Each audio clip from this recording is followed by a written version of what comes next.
What's going on, everybody? Asad Hashmili here, your friendly economics guy from the Tuition Guys.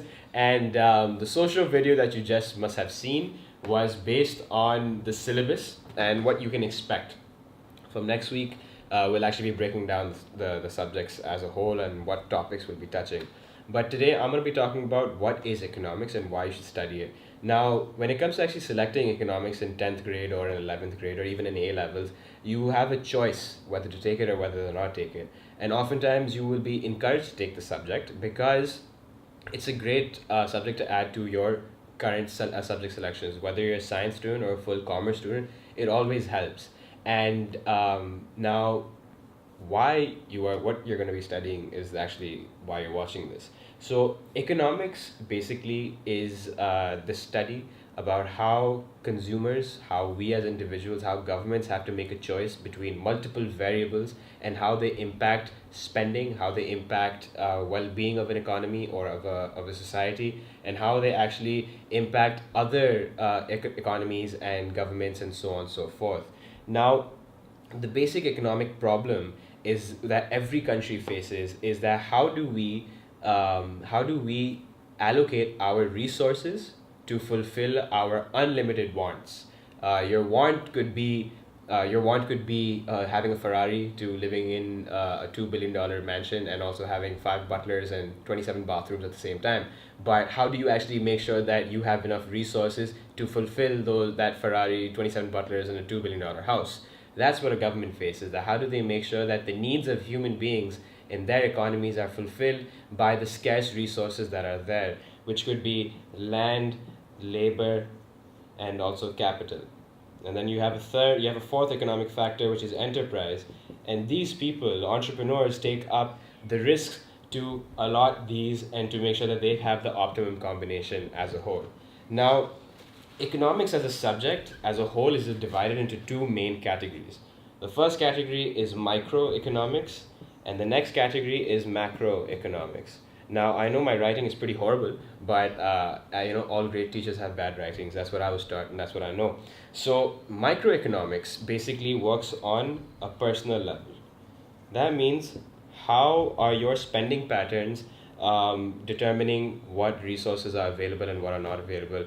It depends on what producers, what companies might do, how businesses might grow organically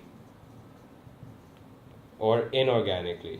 Yeah, so organically we know comes from within, by ourselves, by our own effort. Inorganically means by the use of another resource altogether, by buying something else or by buying someone or some company as a whole. Macroeconomics focuses on unemployment. Yeah, why are people in jobs? Why are people not in jobs? Why are some people not ever getting jobs? And why are some people always in a job? Also focuses on economic growth. How do countries grow as a whole? How do they make more money overall? Everyone has heard this term called GDP of a country, the gross domestic product. That means how much goods are they able to produce and sell. And it also looks at inflation.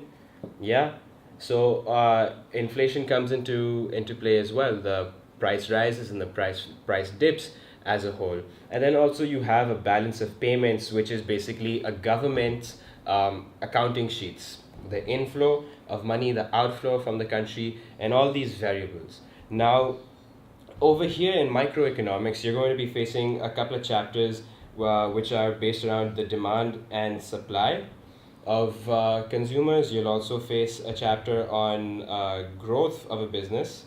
Yeah, which of course will be explaining that later, how a company might grow. And then you also have different structures, different business structures. So you have a perfect competition or you have a monopoly, which is not to be mistaken for the game. There's no Game of Thrones version over here. So essentially, perfect competition, monopoly, oligopolies and stuff, that breaks down as to how different companies, different businesses, different organization structures work. Who determines the price in that industry? Who determines the raw materials in that industry? How are you able to cut costs? What costs are relevant to you? All those factors come into being. So as a whole, economics will have some accounting principles in there as well, but not to worry, there's no math involved as such. If there is, then trust me, it's not more than 2 plus 2, or 100 plus 100, or 50 minus 20. So not too hard.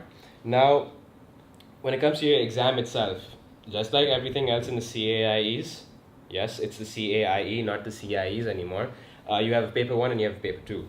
The paper 1 is all MCQs, and the paper 2 is all theory. Now, paper 1 and paper 2 have no change in syllabus. It's the exact same. Unlike in sociology, where in paper 1 and paper 2 the syllabus might be divided, over here there's no division in the syllabus. You have to answer, you'll have a couple of questions that are optional in paper 2. Over here, since it's an MCQ, you have to answer all the questions.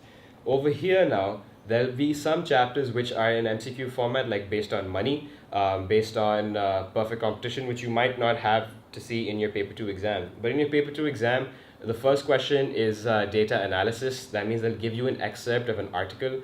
You have to read that, and based on what you've learned, you'll answer accordingly. And then the next 2 or 3 questions are based on your entire syllabus. That means that it'll be a chunk. So you might have one question based on microeconomics, one question based on macroeconomics, and the syllabus is divided fairly. Now, every Sunday, we're going to be releasing these kind of videos. So these are for you. Now, remember that you won't get the entire breakdown of the chapter, but Faizan and I will try to make sure that we cover entire chapters as a whole as fast as we can, because man, Instagram just won't let us do more than 10 minutes. So that's pretty much it. Hope you guys enjoy this. And again, classes are starting from 6th August. So hit us up if you want to join. Take care and have a good weekend.